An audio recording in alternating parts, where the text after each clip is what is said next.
உலகத்தோட முதல் இன்ஜினியர் ஒரு தமிழ்னு சொன்ன நம்புவீங்களா? இதுக்கு ஆதாரபூர்வமான ப்ரூஃப் கிடைச்சிருக்கு. ஸோ ரீசெண்டாக சிவகலைன்ற ஒரு கிராமத்தில் ரொம்ப பழமையான இரும்பு பொருட்களை எடுத்திருக்காங்க. இந்த இரும்பு பொருட்களை கார்பன் டேட்டிங் பண்ணி பார்த்தாங்க. கார்பன் டேட்டிங்ன்றது ஒரு பொருள் எவ்வளோ பழசு அப்படின்னு கண்டுபிடிக்கிறதுக்கான ஒரு சயின்டிஃபிக் மெத்தட். இந்த இரும்பை கார்பன் டேட்டிங் பண்ணி பார்க்கும்போது கிட்டத்தட்ட 5300 வருஷம் பழமையான இரும்பு பொருட்கள்னு ப்ரூவன் ஆயிருக்கு. இதில் என்ன பெரிய விஷயம்னா, உலகமே அதாவது 2025 வரைக்கும் மொத்த உலகமே என்ன நம்பிட்டு இருக்குன்னா, இரும்புன்ற ஒரு விஷயம் மனுஷன் எப்போ யூஸ் பண்ண ஆரம்பிச்சானா 3000 வருஷத்துக்கு முன்னாடி டர்க்கின்ற ஒரு நாட்டில் தான் யூஸ் பண்ண ஆரம்பிச்சாங்க அப்படின்னு நினச்சிட்டு இருக்காங்க.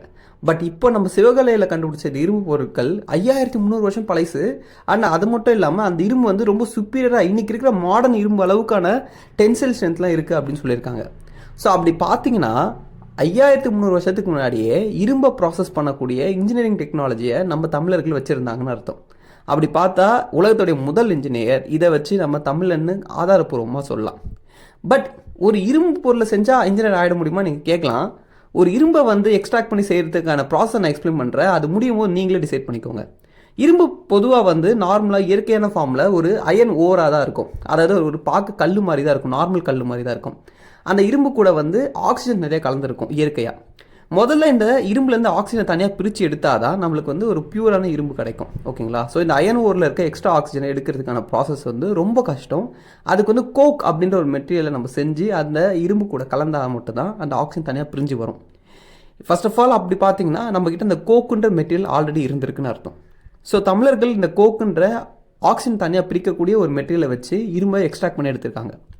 பட் அது மட்டும் இல்லை, இந்த மாதிரி தனியாக இரும்பு எக்ஸ்ட்ராக்ட் பண்ணி எடுத்துட்டாலுமே அந்த இரும்பு எடுத்தோடனே ரொம்ப வீக்காக இருக்கும். ஓகேங்களா? சாஃப்டாக இருக்கும் சொல்லப்போனால், நம்ம காப்பர் மாதிரி. ஸோ இந்த இரும்பை ரொம்ப பிரிட்டலாக கடினமாக்கிறதுக்கு நம்ம அது கூட நிறைய கார்பனை ஆட் பண்ணணும். ஆனால் அந்த கார்பனை சும்மா ஆட் பண்ணாலாம் இரும்பு ஸ்ட்ராங் ஆகிடாது. அதை ஆட் பண்ணும்போது நம்ம இரும்பை கிட்டத்தட்ட 1500 டிகிரிக்கு ஹீட் பண்ணி அந்த டைமில் அந்த கார்பனை ஆட் பண்ணால் மட்டும்தான் அது மிக்ஸ் ஆகி ரொம்ப கடினமான இரும்பு ஃபார்ம் ஆகும். ஸோ அப்படி பார்த்தீங்கன்னா தமிழர்கள் கிட்ட அந்த காலத்திலேயே 1500 டிகிரி செல்சியஸ் ஹீட் பண்ணக்கூடிய ஒரு ஃபர்னஸ், அதாவது எரிகல்னு இருந்திருக்கு. இன்றைக்கி உலகத்திலே டெக்னாலஜிக்கல் லீடிங்கில் இருக்க யூரோப்பியன்ஸும் அமெரிக்கன்ஸும் நாடோடிகளாகவும் காட்டுவாசிகளாகவும் இருந்த அந்த 5000 வருஷத்துக்கு முன்னாடியே தமிழர்கள் சயின்ஸ்லேயும் டெக்னாலஜிலும் சிறந்து விளங்கியிருக்காங்க. பட் இன்றைக்கி அந்த நிலைமை இருக்கான்னு கேட்டிங்கன்னா சேட்லி கிடையாதுன்னு தான் சொல்லணும்.